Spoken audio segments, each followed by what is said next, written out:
Okay, so I didn't grade the tests yet. Sorry about that. They'll be graded for sure by Monday. Um, I don't know. Every time I say a day that they'll be graded by, I'm wrong. So I don't know. Definitely by Monday. I expect them to be graded considerably before Monday, but um, and that was the Are they going to be graded separately as a class quiz and an exam? yeah separately. Oh, So the quiz score will be yeah under its own topic out of a possible of five. and you Um, with the gradable homework grade as well? yeah, I should put that up too. Yeah, I just have it in my little uh, actual physical. Yeah. Um, but yes, and then you should be able to, as I start putting that stuff in, you should be able to see your updated total grade. Um, if you can't, let me know because it just means I have some setting off that doesn't show you the updated score. And labs this week, um, it's just makeup labs. Um, so if you have labs to make up, you can do it tonight. If you have any questions about any physics stuff, you can come and work on problems. But I'm guessing nobody's too interested in that at 9 at night, the day after a test. Um, and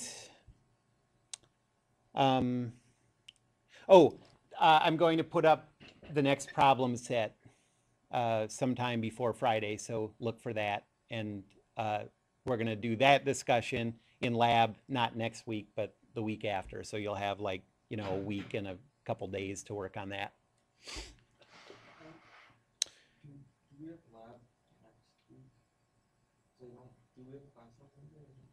We don't? What is it? Oh, it is. Oh, then yeah, then we won't. I didn't know that that's the first I'd heard about it. Um, okay. No school on Monday. Wow. Okay, well, so I guess there's no lab next week either. Um, you're welcome to come to lab and work on problems or whatever you want to do like that. But don't come on Monday because no one will be here. Okay. How many what? Three or four. I think probably just three. We're running out of time.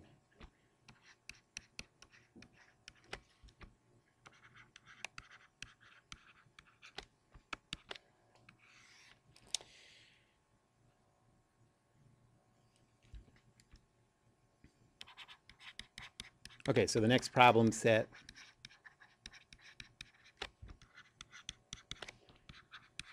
will be posted by Friday.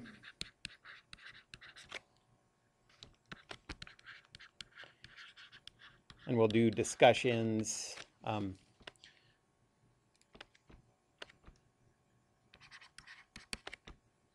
Not next week,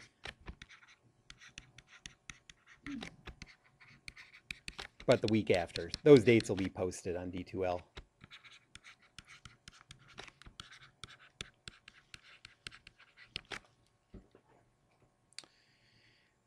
Um, and as far as labs go, we're going to have makeup labs only. And these makeup labs always, you're welcome to come to the lab, work on problems, ask questions and stuff. But there are going to be two more times that we don't have a new lab, that it's just makeup labs and questions and stuff. One is the week of Thanksgiving. I think we must have two more labs only. I think that's it. Um, so one is the week of Thanksgiving.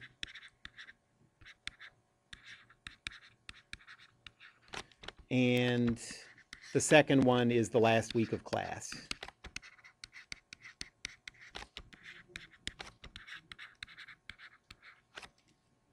And so if you do, I don't know. I don't know how many we have left, but if you haven't missed any, you can miss one of the labs without it affecting your grade or anything. So I know a lot of people like to save that for like towards the end of the semester and have a couple extra hours. It looks like we have 3. Okay. 3. Don't count. Okay. So 3 labs left. There's 2. There's no lab next week. What's the last day? The Final is the 16th. Oh, yeah. oh, so only 2? Yeah, I think Okay. This is great video.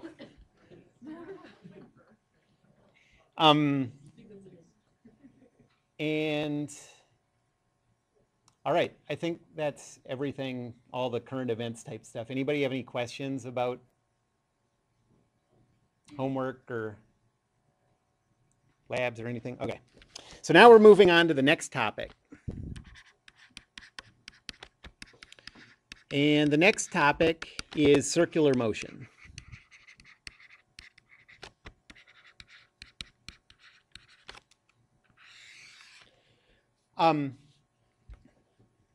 Circular motion doesn't have any sort of big new revelations like the last couple topics did. I mean, that stuff is a big change in the way to think about stuff, talking about forces for the first time, using Newton's laws.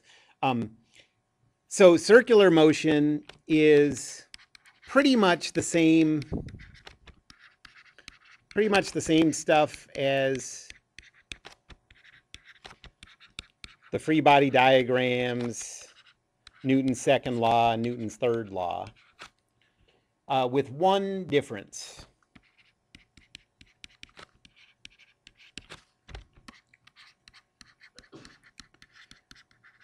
And that difference is when something's moving in a circle, you know some very specific stuff about its acceleration.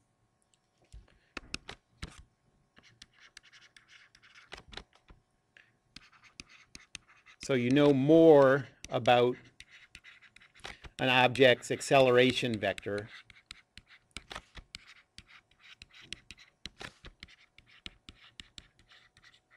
when it's moving in a circle.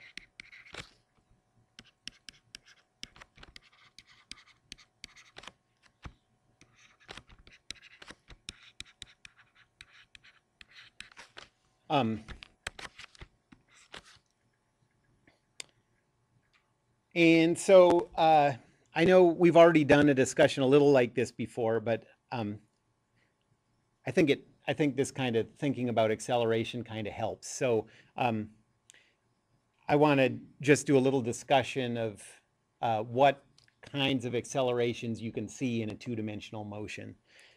So first, this is the biggest single thing to recognize. Notice if an object's velocity changes, if an object's velocity vector changes,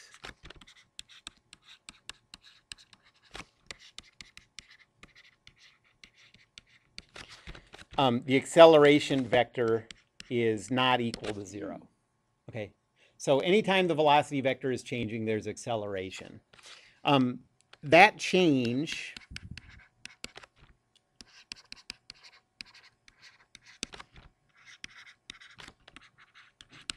can be a change in velocity magnitude. Can anyone think of a more concise way to say velocity magnitude? Speed. Yeah, just speed is the magnitude of velocity. Okay, so it can be a change in the velocity magnitude. In other words, the speed. Or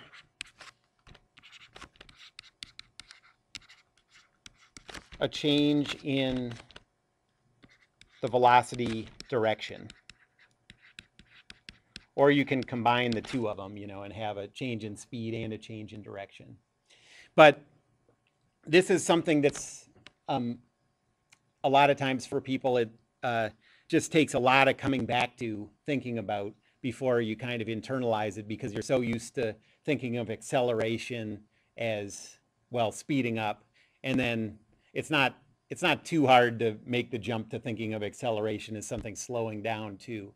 But the fact that something's accelerating, if it changes directions, even if it's staying the exact same speed, that's a little hard to get used to. Okay, so let's do a couple sort of thought experiments.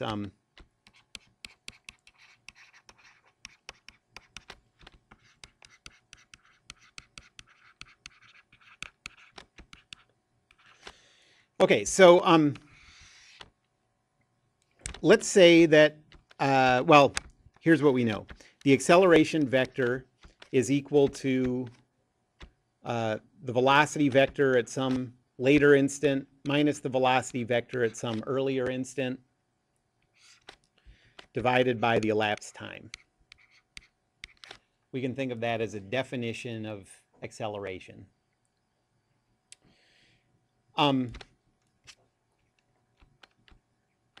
So let's think of a car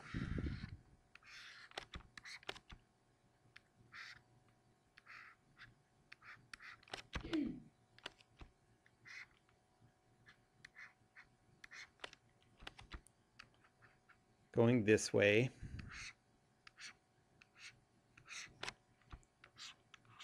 So we're looking at it from the top, and a coordinate system like this. And let's say that at instant 1,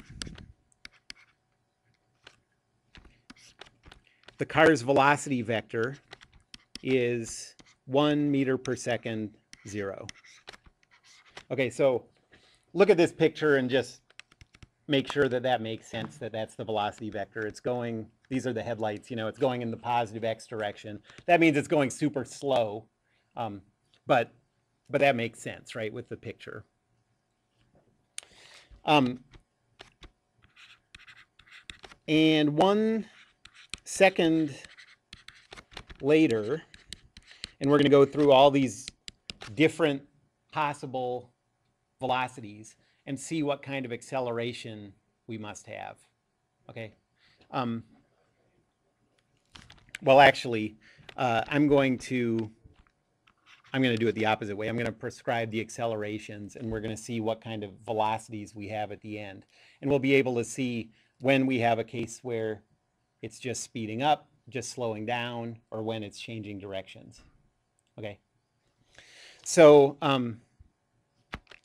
first, let's say that the acceleration vector is 1 meter per second squared 0. Okay, so point in the direction of that acceleration vector. Okay, so it's going in the positive x direction. What do you expect that to do to the velocity vector? It's moving in the exact same direction as the velocity. So it's going to speed up. It's not going to change direction at all. So 1 second later, let's see, we have this acceleration is equal to our velocity at the later instant minus our initial velocity, right? Divided by 1, because we're saying 1 second later, right? Does that make sense? And so if you subtract 1, 0 from both sides, what do you get for this vector v2?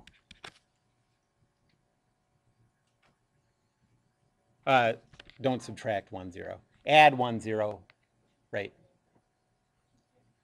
So yeah, you get this velocity vector 2 meters per second 0. Okay, I made that sound super rough, but do you follow? Like, I'm going to do it 4 more times or something, so it's by the 3rd or 4th time it's going to be super smooth. Anybody have any questions about that? So what we expected comes out in the math. In 1 second, if you have an acceleration in the same direction as the initial velocity vector, your final velocity vector is in the same direction and faster. Okay? So there's your velocity vector going in the same direction. Okay, so now what'll happen if your acceleration vector is this way? So what's the relationship between that acceleration vector and the velocity vector? Wrong. Oh, it changed direction. Well, this is in the opposite direction of the velocity vector, Oh, right? Yeah, never mind. So if the velocity and acceleration are in opposite directions, what do you expect to happen to the velocity? It's going to slow down. And so use that definition of the acceleration. You get v2. Does everyone follow what I'm doing here? Okay.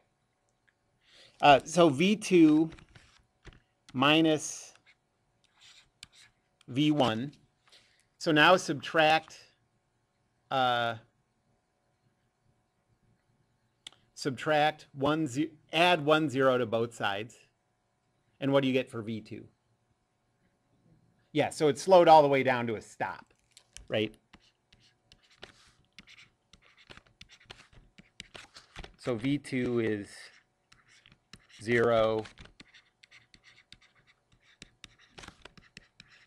It's slowed to a stop. Okay.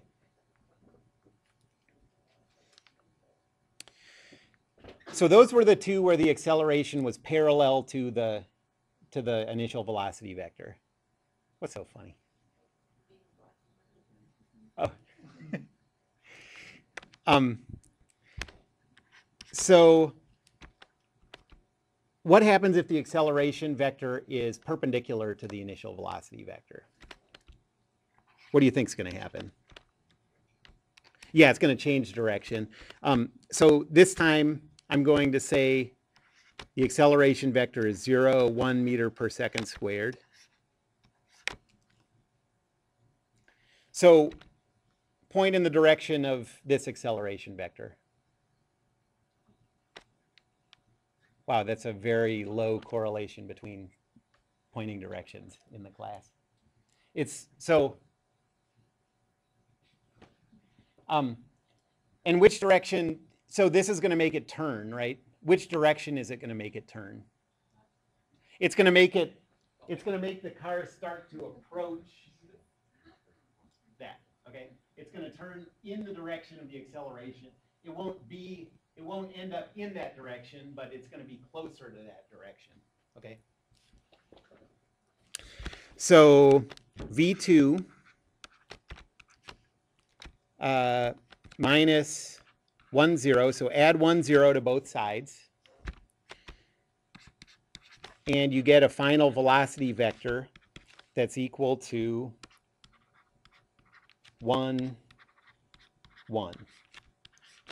So what's the direction of that velocity vector? Point in that direction. Yep. So you get something like this. The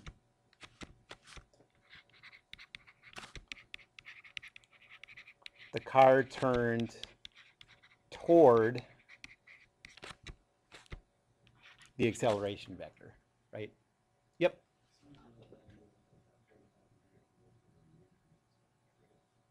That's what it's doing right now, yeah. And also, what happened to the speed here? It actually didn't stay the same. It increased, and the reason that it increased, so if anytime you have a perpendicular, okay, so if your velocity is this way and your acceleration is this way, at that instant, like instantaneously, you're not going to have any change in speed. You're only going to have a change in direction.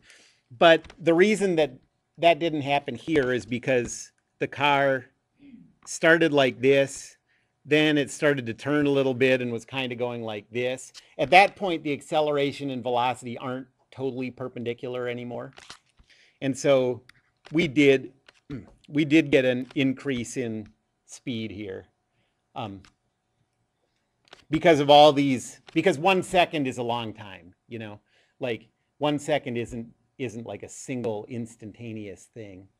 And so as soon as it started to deviate, its velocity started to deviate from its original direction, you started to get an increase in speed.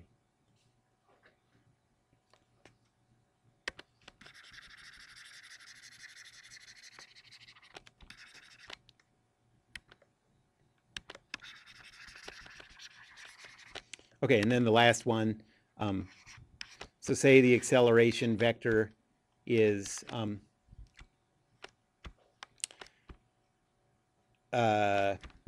-1. What direction is that? Yep. And so v2 minus 1, 0. Solve for v2, and you get 1, -1.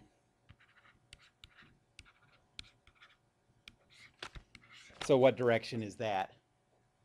That's right. That's this way, and the car turned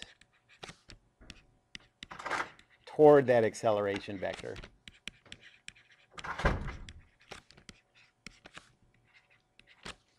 Okay, so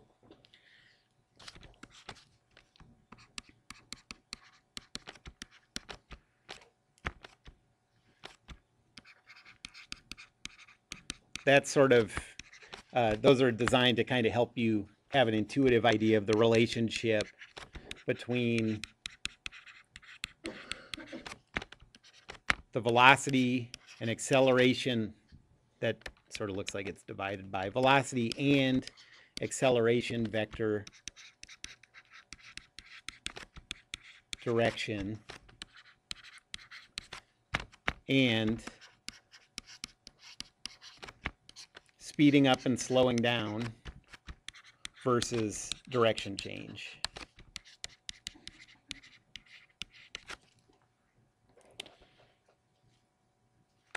Okay, so let's think about another thought experiment.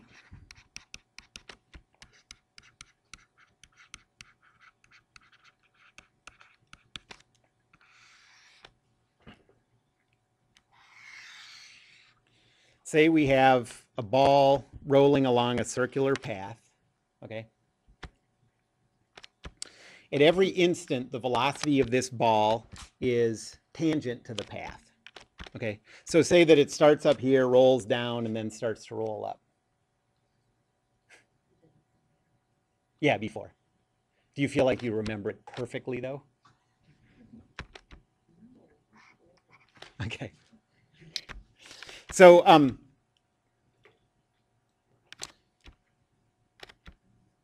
at this instant, if it's rolling through there under the influence of gravity, okay, that ball is, like, what's it doing at this instant? It's speeding up, right? And it's also turning towards, like, the inside of that circular path, right?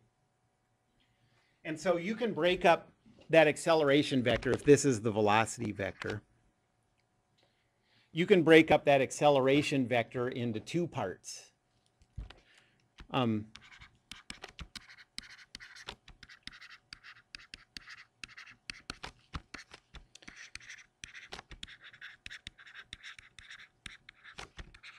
So you can break up the acceleration vector into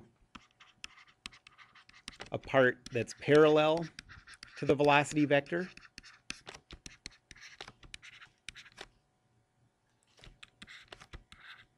That's the part that makes it speed up or slow down.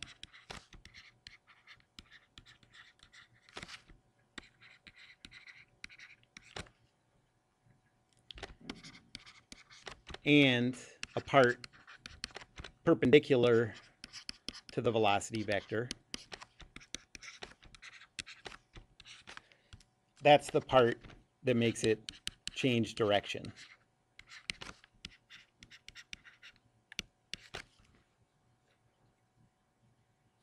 Okay, so at this instant, the ball's speeding up and it's turning towards the center of this circle, right? So what do you expect for the two parts of the acceleration vector? Well, the part that's parallel, is it going to be going up the ramp or down the ramp? It's speeding up, so it's going to be going this way. And I'll think of this as, I'll write this as A tangential. That's tangent to the circle. And then what about the part that's perpendicular? Is that going to be going towards the center of the circle or away from the center of the circle? Towards. And I'll call that A centripetal. That's an acceleration. That's an acceleration that's towards the center. That's what centripetal means. And so the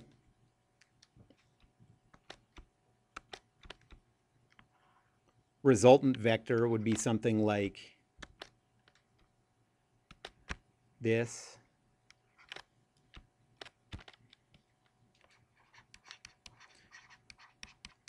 That would be the total acceleration vector. And when the ball's on this side, what's the direction, point in the direction of its velocity vector? Can you tell me how you measure A centripetal again? Why is it pointing in that direction? Because the ball is turning towards that direction. So think of the parallel part as, you know, that controls speeding up, slowing down. The perpendicular part controls which direction it's turning. The ball, it's turning towards all directions. Well, at this instant, though.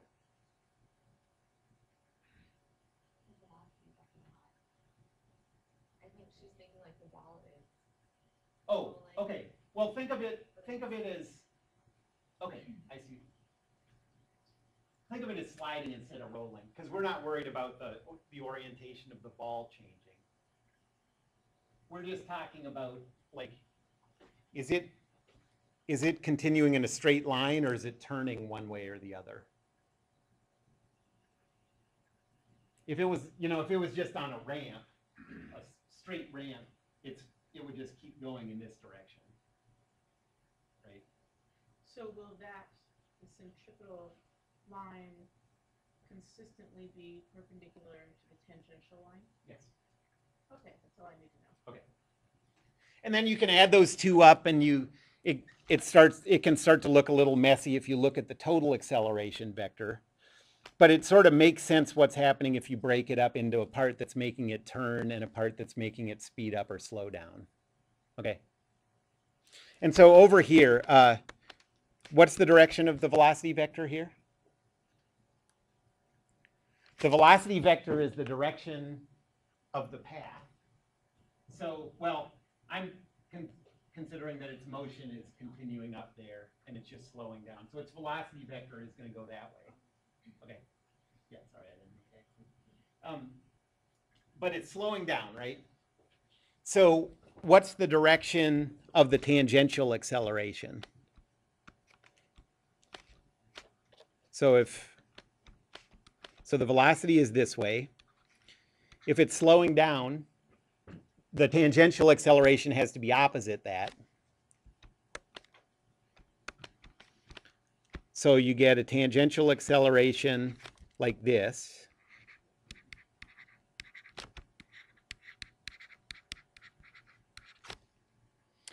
And what's the direction of the centripetal acceleration? Towards the center, yep. And actually the name centripetal sort of gives it away. It's just always pointing towards the center. Because when something's moving in a circular path, it's always turning towards the center.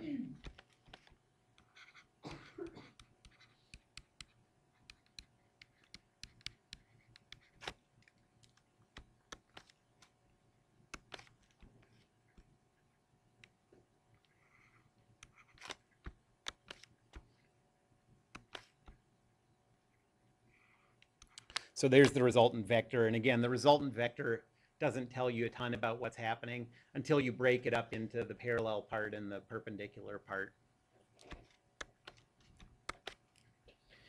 And then down at the bottom, there would be no atangential, or would be just dot? That's exactly right. Yes, that's exactly right. Only centripetal acceleration right at the bottom, just for that one instant. Yep.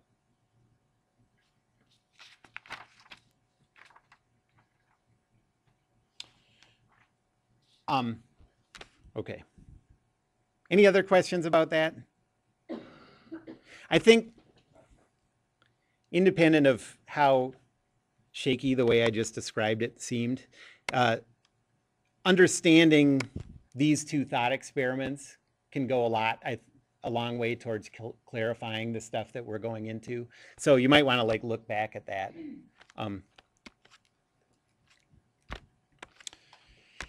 Okay, so we're going to break circular motion up into two types.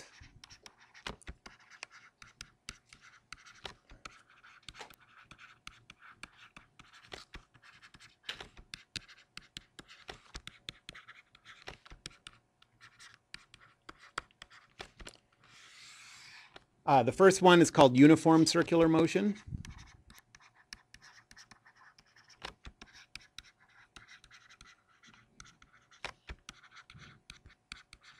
I'm just going to abbreviate that UCM. And uniform circular motion is circular motion where there's no change in speed.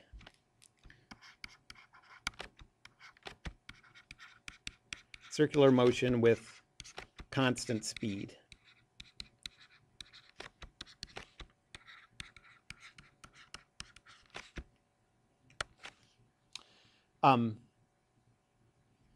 An example of circular motion is like a ball moving in a circular path, like tetherball. You know, that's essentially moving in the same speed. Once a Ferris wheel or a merry-go-round or something gets up to its steady speed, those move in uniform circular motion. Okay.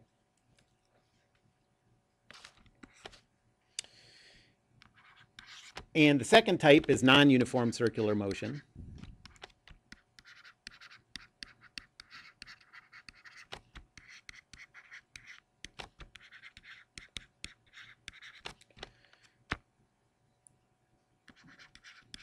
So the motion is circular and the speed is changing.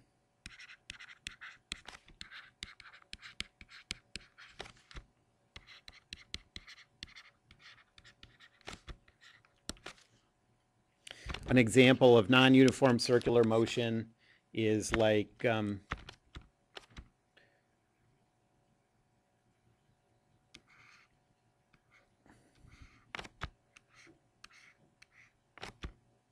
did I draw it so big? Okay, so like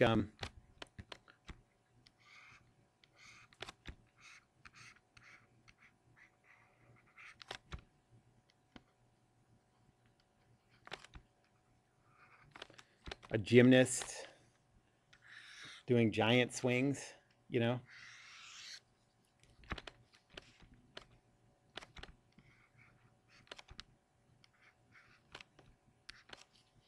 So if you timed this motion, timed little bits of it, there's no way around the fact that he has to be going faster down at the bottom and slower up at the top. That's true of this motorcycle guy. Same thing. It has to be going slower.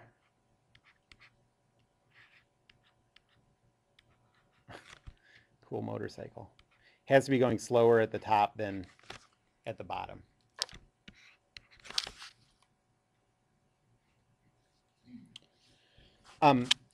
And mathematically, the difference between these two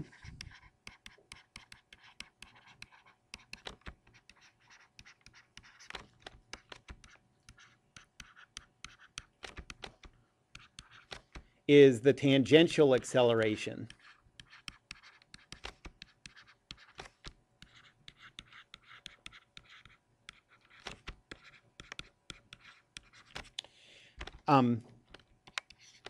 In uniform circular motion, the speed isn't changing.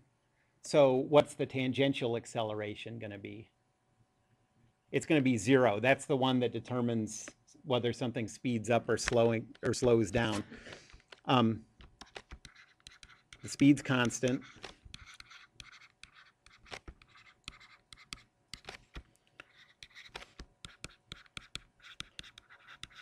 So there can't be any acceleration parallel to the velocity vector.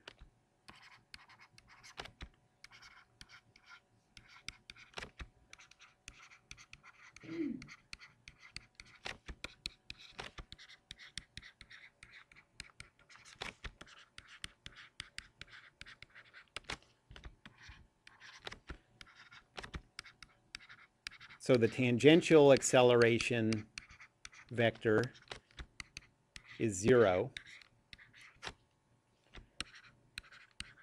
And if you're thinking about the total acceleration vector, that has to just be equal to the centripetal acceleration.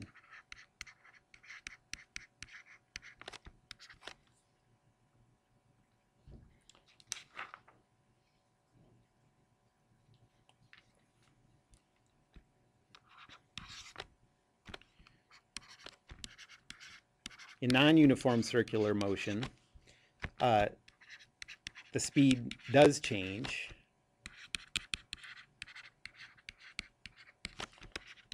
So the tangential acceleration isn't 0.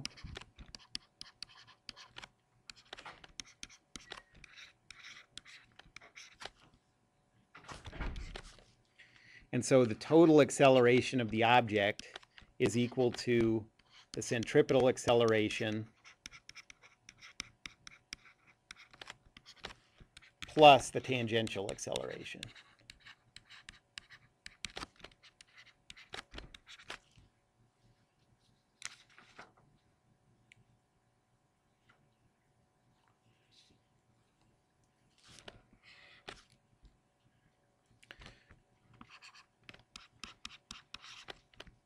And one thing to notice, so we're mostly talking about accelerations, but keep in mind that at any instant on the circle, the velocity vector is tangent to the circle, okay? So the velocity vector is tangent to the circle at any point, at any instant.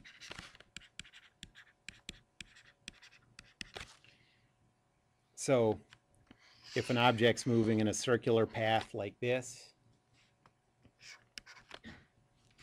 when it's over here, the velocity vector is that way. When it's over here, the velocity vector is that way. Okay.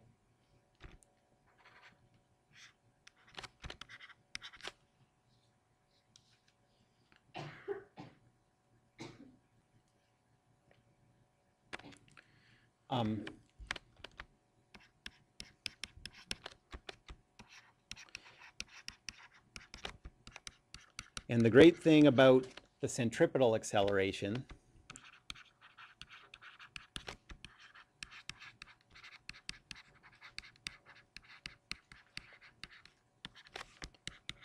is it only depends on the radius of the circle, how tight or big the circle is, and the speed that the object's moving around it.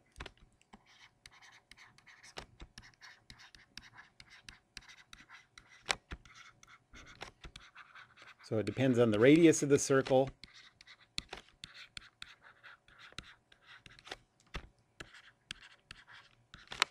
and the object's speed. And that centripetal acceleration, like, you know that feeling from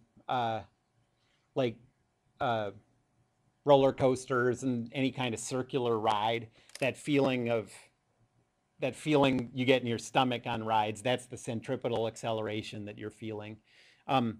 So based on that, like, would you expect the centripetal acceleration, would you guess the centripetal acceleration gets bigger as the circle's radius gets smaller or bigger? Smaller, right? The tighter your turns are, the more you feel that acceleration, right? So the centripetal acceleration increases as the radius decreases, right? And what about the speed? Does the centripetal acceleration get bigger as the speed increases or decreases? Increases, right? The faster you're going, the more you can feel accelerations.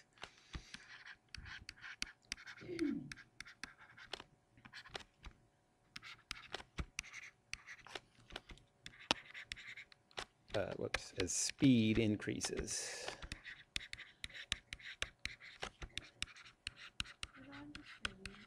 But Mm-hmm. if I think of like the spinny rides Yeah. at the fair, like when the faster it goes, the more it pulls you out, like into Oh, the yeah. wall. Right. But centripetal is supposed to be toward the center. So Yeah. I can, like, Okay. I can't. That's a confusing thing about this stuff. It's actually what's happening is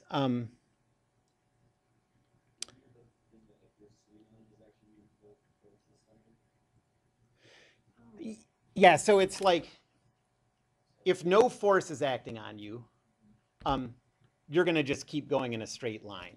Okay, so this is a top view.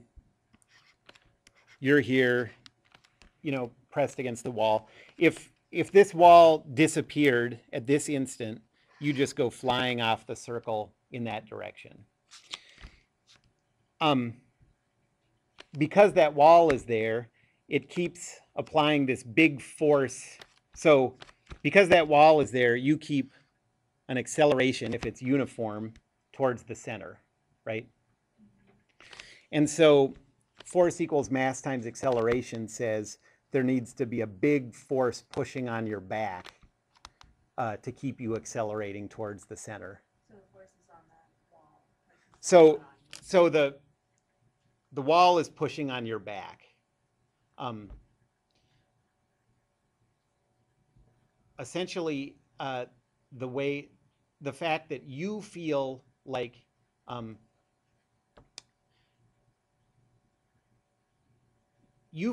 you're trying to how did you say it? That you're getting smashed up against. Yeah, the so it wall, feels so like fine. you're smashing up against the wall just because that's your reference point, like basically it goes back to the non-inertial reference frame thing. Like you're watching the world through a coordinate system that's non-inertial. And so it feels like you're being pushed up against the wall. What's really happening is you're trying to go straight. The wall is pushing you, keeps turning you towards the center. And that's what makes that's what's causing that big force between you and the wall. Mm-hmm. But that apparent feeling that your body is like trying to fly out of the circular path, people call that centrifugal force and centrifugal acceleration. And that only makes sense if you're trying to correct calculations in a non-inertial coordinate system, which we're not doing. We're doing everything in inertial coordinate systems. And so to us, we talk about centripetal accelerations and forces in that direction. So sometimes people call those centrifugal forces like fictitious forces. They're mathematical corrections, blah, blah, blah. Any other questions about that or anything else? Okay. So we would expect, so based on this, okay, the centripetal acceleration increases as the radius decreases, and it increases as the speed increases.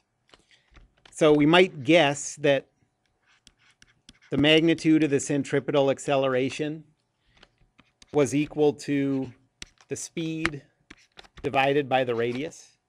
That would do it, right? If the speed increased, that would make the centripetal acceleration increase.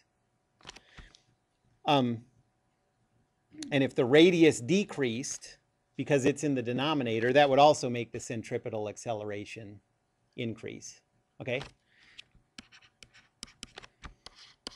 And that reasoning is exactly, you know, that reasoning makes sense with the way it works. This isn't quite the formula. This is sort of the simplest formula you could imagine that has these characteristics.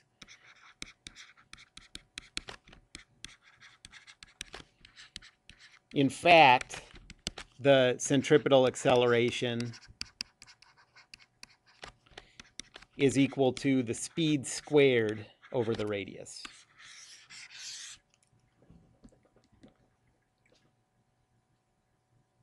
So this isn't it, but this is a very believable equation because you have the properties that you would expect from these, you know, from these intuitive relationships between acceleration and, you know, other things.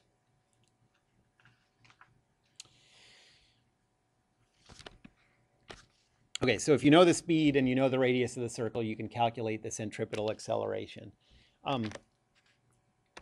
So let's do a problem.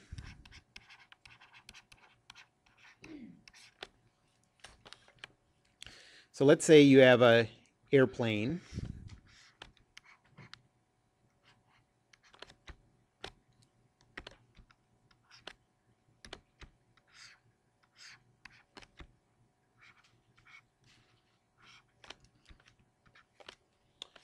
And it's moving for some amount of time along a circular path. This isn't drawn to scale. Let's say that the radius of this circular path is 250 meters.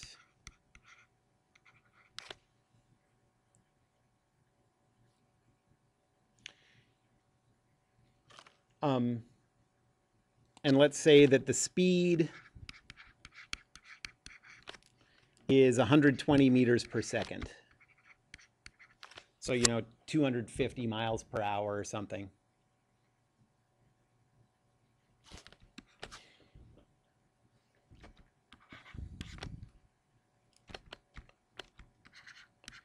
So the first question is, will the pilot live? That's actually, this question isn't really that realistic because, you know, no engineers at the Pentagon or whatever would prioritize this question first, I don't think. But eventually, you know, like you need a pilot to get your plane back or whatever. So, and then the second question is, what's the force vector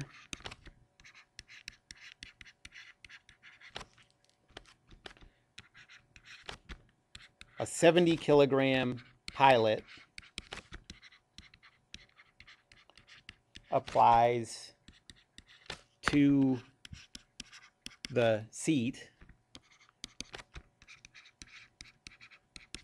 at point A? And the point A, let's say that it's right out here at the instant that the plane's velocity is straight up. Okay, so at this instant the velocity is straight this way.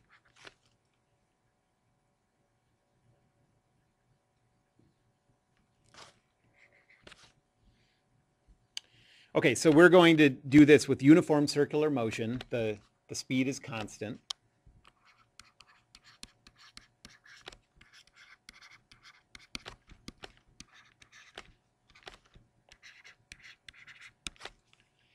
And so that says that if we're going to figure out the pilot's acceleration, all we have to calculate is the centripetal acceleration. There's no tangential acceleration, right? uniform circular motion, so the acceleration is just entirely the centripetal acceleration. And so basically we're going to calculate the acceleration. We're going to compare it to the acceleration in free fall, 1 g of acceleration, figure out how many g's of acceleration there are, and then think about how likely he is to survive.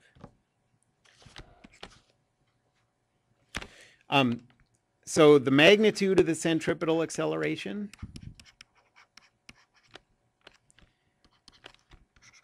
is v squared over r. So that's 120 squared over the radius of 250.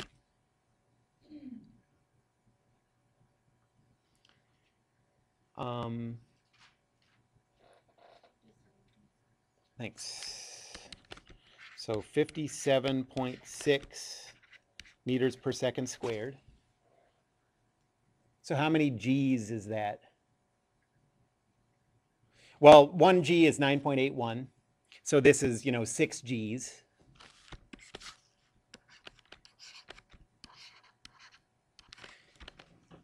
Anybody have an idea whether you can stand that for a short period of time? Yeah, you can. Yep, that's right. Depends on how short the time is, but you could withstand considerably more than that. What? Oh, dang. I didn't see that movie. But yeah, you can actually, I think 6 G's you can put up with for quite a while. I mean, many seconds, tens of seconds. So he'll be okay. So now that we have the acceleration, how can we use that to figure out, we have the magnitude of the acceleration. How can we use that to figure out the force that he's applying to the airplane seat? And why would you want to know that? Like, this is actually would be kind of a useful engineering question, like if you work for a airplane chair company. Yeah, right, exactly. Like how strongly reinforced does the seat have to be, Can you use you have to use the steel reinforced seat, or can you use the wicker,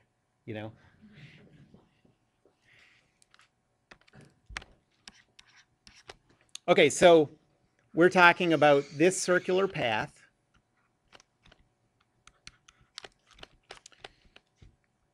If this is our coordinate system,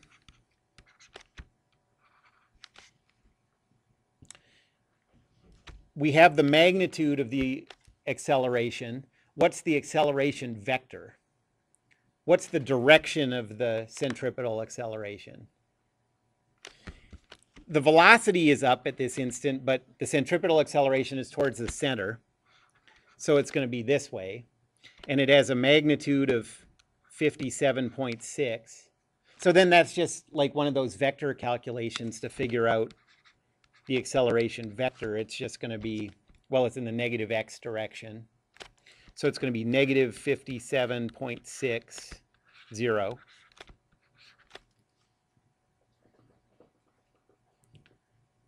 And now we can use Newton's second law to,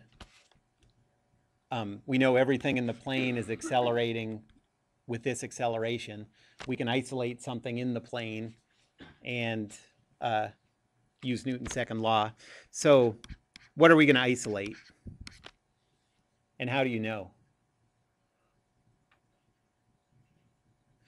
Well, your first thought might be to isolate the chair because we're trying to calculate a force on the chair. But if you drew the free body diagram, you'd realize we don't know the mass, so we can't figure out the weight that gravity applies to it. We do know the mass of the pilot, though.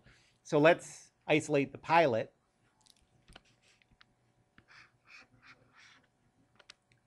I think I said it was 70 kilograms. I hope I did. Somewhere in there. Yep. Okay, so there's the pilot in the position at point A. So what forces are acting? 70 kilograms thrust with positive X. Well, remember, we're just gonna, Down towards gravity. that's right. So there's the weight force. So that's 68 or 686.87. And now just go around the boundary. Even though it's in circular motion, nothing changes about how to do these free body diagrams. You just go around the boundary looking for contact. So where is he making contact with an outside object? One place, just the chair, you know, assuming it's a stool. But we're just lumping all the forces into a single one. So this is the force of the pilot, force on the pilot by the chair.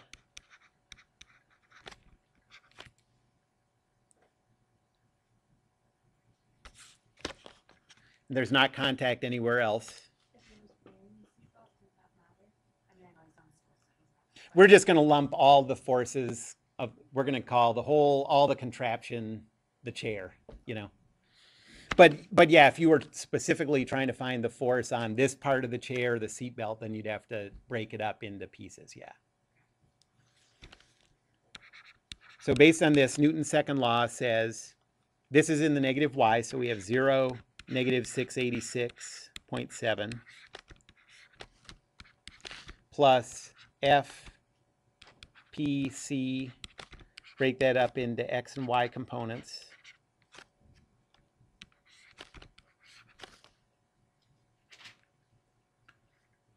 And those are equal to the mass of the chosen object times the acceleration.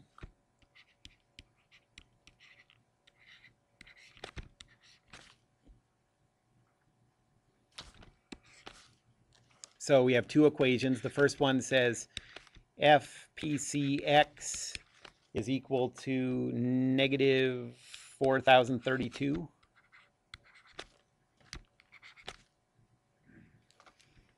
And the second equation says, after you add 686 to both sides, FPCY is equal to positive 686.7. So at this instant, the force vector applied to the pilot by the chair is negative 4032, positive 686.7. Yep. So how did you decide to draw him lying on his back and not sitting up? Well, just because we're thinking about the instant where the plane is in this orientation.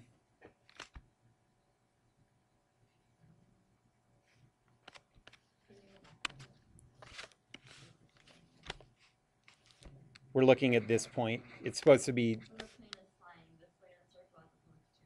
it's flying vertically up into the, yeah, Your drawing is a little bit. in your opinion.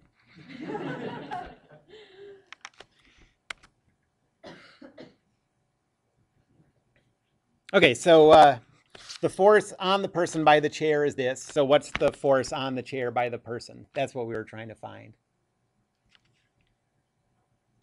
Yeah, Newton's third law says the force on the chair by the pilot is positive 4032, negative 686.7. So Wicker's fine.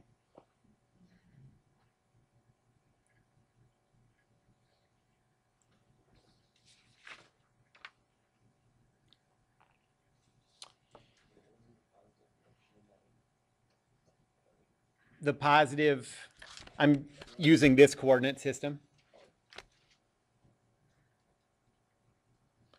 Any questions about that problem? Anything in there? Okay, so you saw, I mean, this problem was very similar to the stuff we've been doing, except we had new tools for calculating accelerations. Instead of having to use Newton's second law to calculate accelerations, which is what we did most often before, now most of the time, we'll be able to figure out what the acceleration is before Newton's second law and use Newton's second law to calculate forces. Okay, but it's still the same equations. You do the free body diagrams the exact same way, follow the same steps. Okay. Kind of just an aside, when you say, okay, so Wicker's fine, how much force is a Newton? Like, Yeah, a Newton how would is I know by looking at that a right. Wicker chair would be okay? Right.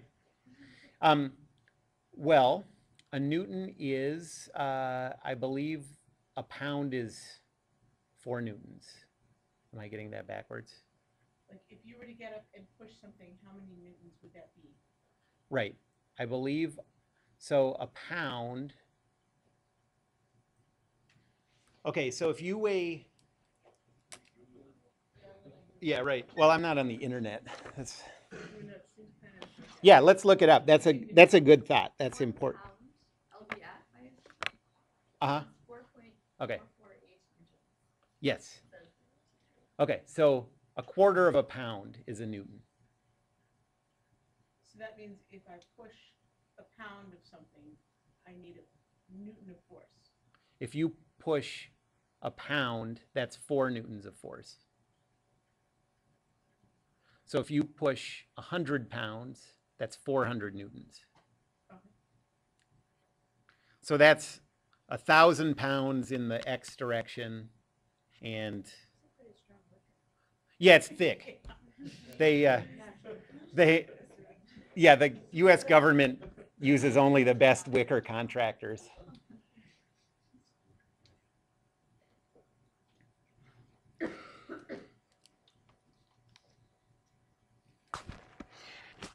Okay, so we did this one example problem. Now I want to give you a set of steps that you can sort of follow for all of these circular motion problems.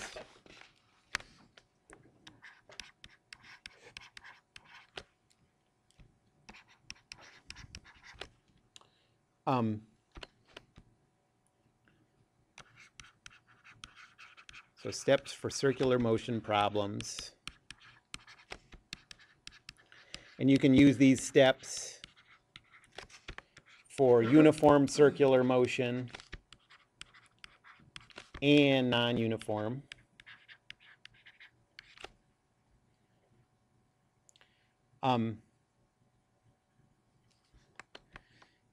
Except there's one type of problem that I'm going to give you sort of a shortcut method for doing.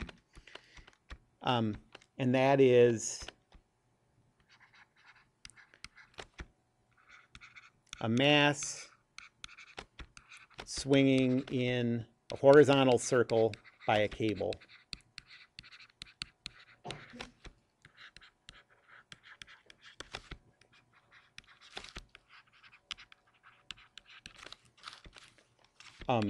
In other words, like tetherball. Tetherball problems, I'm going to give you a specific way to do. Everything else, though, you can follow the steps that I'm about to give you.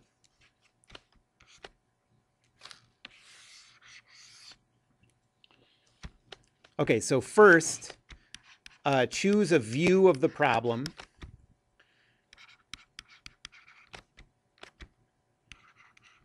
And, you know, the view that you take of this problem is going to determine where your coordinate system is, how your coordinate system is oriented somewhat.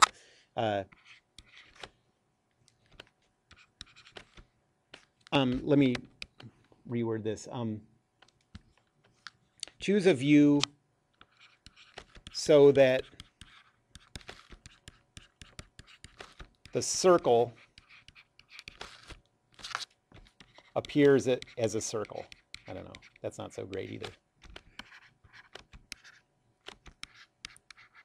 Okay, so for example, if you're looking at a carousel on the ground, you know, you could look at it from the side, but that circular motion wouldn't look to you like a circle. It would look like things going back and forth along a line, right? And you could look at it from an angle, but that circle wouldn't look like a circle. The only way The only views you can take to make it look like a circle are directly above or directly below. Okay? And those are the views we're going to take of circular motion problems.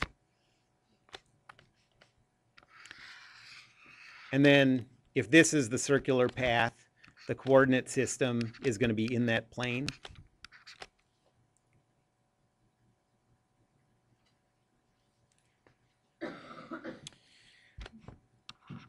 Second, choose a point on the circle to analyze, on the circular path to analyze.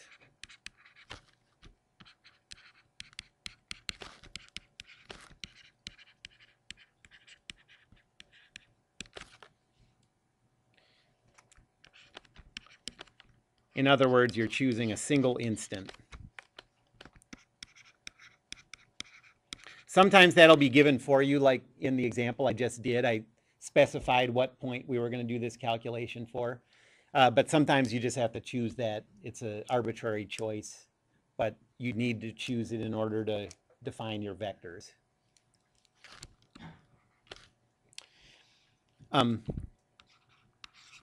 Third, so I guess let me go back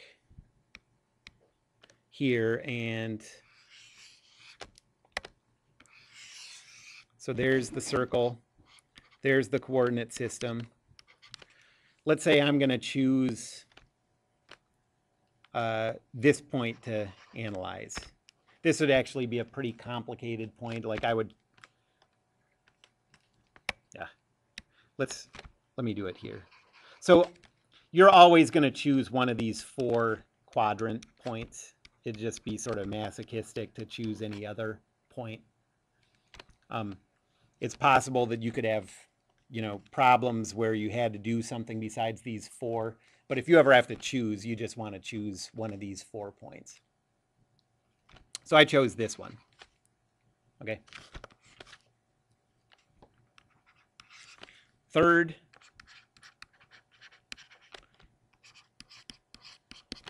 draw a vector from the chosen point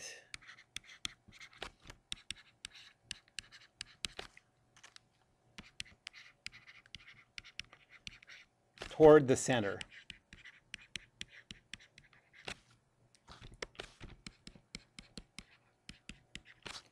That's your centripetal acceleration vector.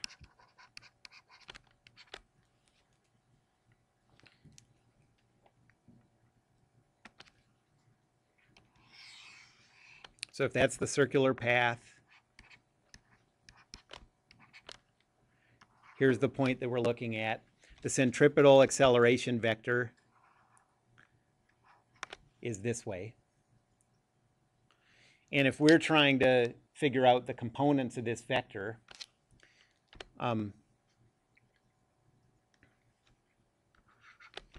you can think of it as v squared over r times the cosine of some angle, v squared over r times the sine of some angle.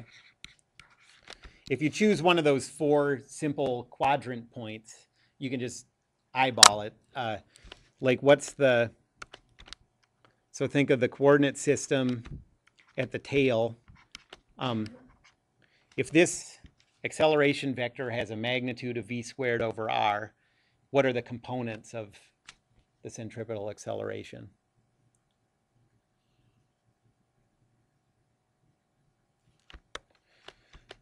It's in the, yeah, it's in the positive y direction. And one thing that's easy to get confused about here is the point looks like it's in the negative y direction, but what you care about is the vector. Okay, so otherwise, you know, you'll get your signs backwards. But in our case, the centripetal acceleration. So for example, centripetal acceleration vector is 0 v squared over r.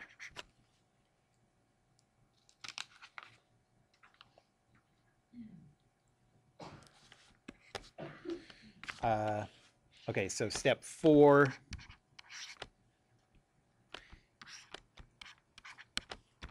in parentheses, if it's non-uniform circular motion.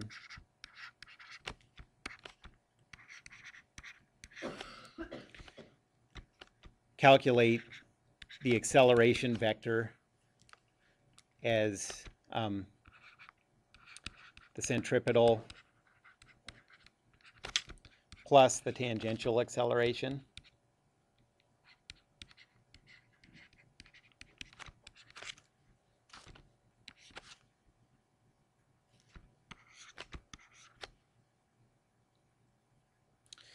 And then after you're done with that, now you're done with the circular motion part. Now you go to your free body diagram and Newton's second law.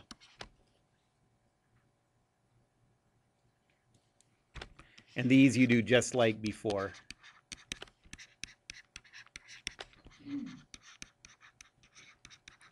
The difference is now you know something about the acceleration that you wouldn't have known in the problems before.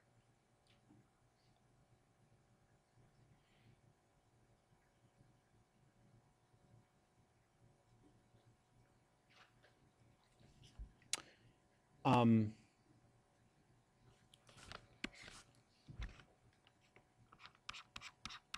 the last thing I want to say is, so this is something to look out for. This is something that we haven't seen before.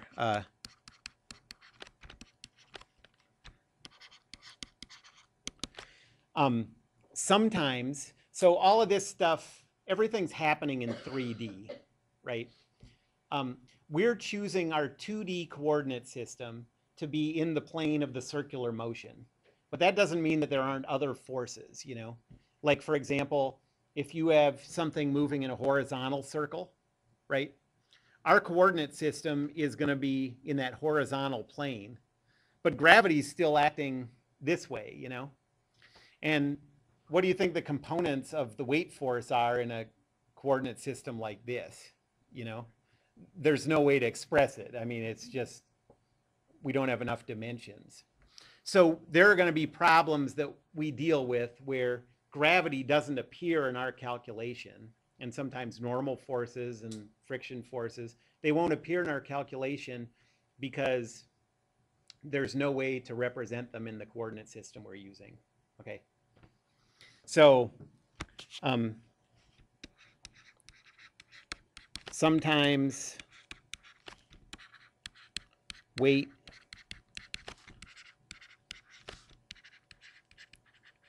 and normal forces won't appear in our calculations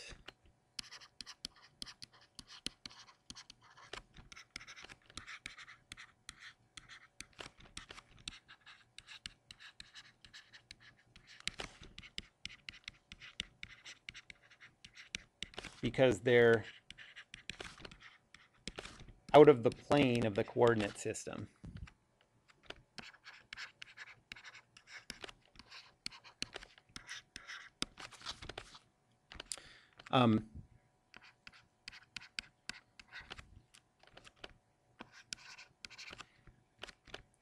This can happen in problems with a top or bottom view of a horizontal circle.